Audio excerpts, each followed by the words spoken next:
पीछे जो आप देख रहे हैं ये धान अभी लग चुका है, अभी थोड़ा बाकी भी है लगाने को। और अभी जो है लगभग ये जनवरी का महीना चल रहा है, जनवरी 2021। किसान भाई अक्सर जो हमारे अन्य जो क्षेत्र के हैं, अन्य जो राज्य के किसान भाई अक्सर पूछा करते हैं कि भाई आप लोग जो गर्मी की क्रॉप में जो है आप धान क्यों लेते हो, गेहूं क्यों नहीं लगाते, या फिर दोनों में क्या अंतर है, क्या बेनिफिट है, ये चीज़ उनको पूछते हैं। तो मैं आज इनको थोड़ा सा क्लियर करने की कोशिश करता हूँ।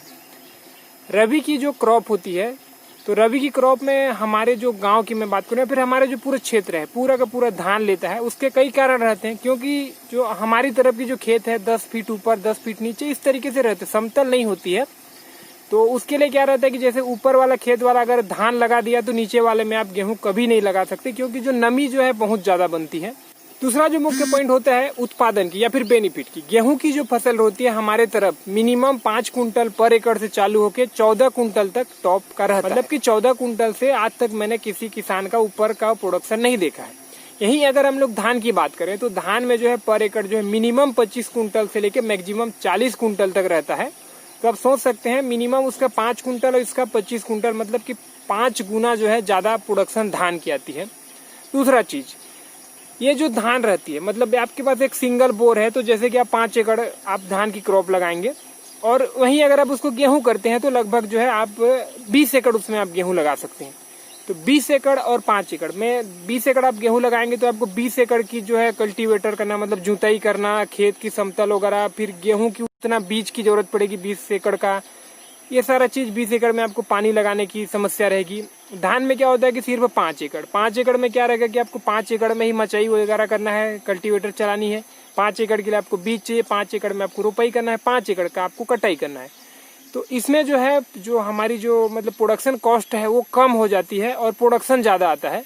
गेहूं में जस्ट उल्टा होता है, प्रोडक्शन कॉस्ट बढ़ जाता है, प्रोडक्शन कम आता है। अब रही बात इसकी कीमत की हम लोग बात करें तो जो ये धान की जो कीमत है अभी गर्मी की मैं अगर बात करूं तो ये 12 रुपए से लेके 14 रुपए तक बिकता है। और गेहूं की मैं अगर बात करूं तो गेहूं जो है 14 रुपए से 16 रुपए 18 रुपए तक, अधिक से अधिक 18 या फिर 16 रुपए जो एक एवरेज भाव रहती है वो हमको मिलता है। तो 2, 3, 4 रुपए की कम ज्यादा रहती है, और उसके मुकाबले जो है धान की क्रॉप को ज्यादा पसंद करते हैं। लेकिन कहते हैं ना कि जिस चीज ज्यादा सुविधा होती है उसमें कुछ कमियां भी होती है।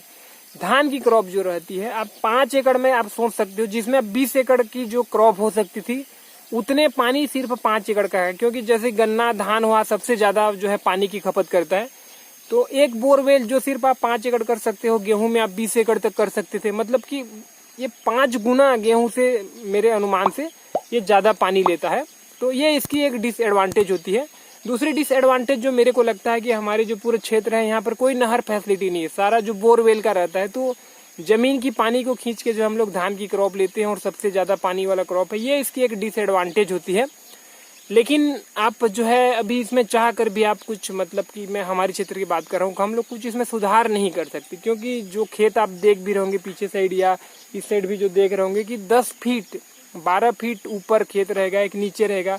ऊपर खेत वाला धान लगाया तो आपके खेत में ऑलरेडी आधा तो पानी उसी का आ जाएगा, उसी के खेत का आ जाता है। तो इस तरीके से जो कुछ समस्याएं भी रहती हैं उसी को, और कुछ सुविधाएं, मतलब गेहूं को करने पर कुछ समस्याएं आएगी और धान को करने में जो कुछ सुविधा है, दोनों को जोड़ के हमको धान की क्रॉप जो है काफी अच्छा लगता है।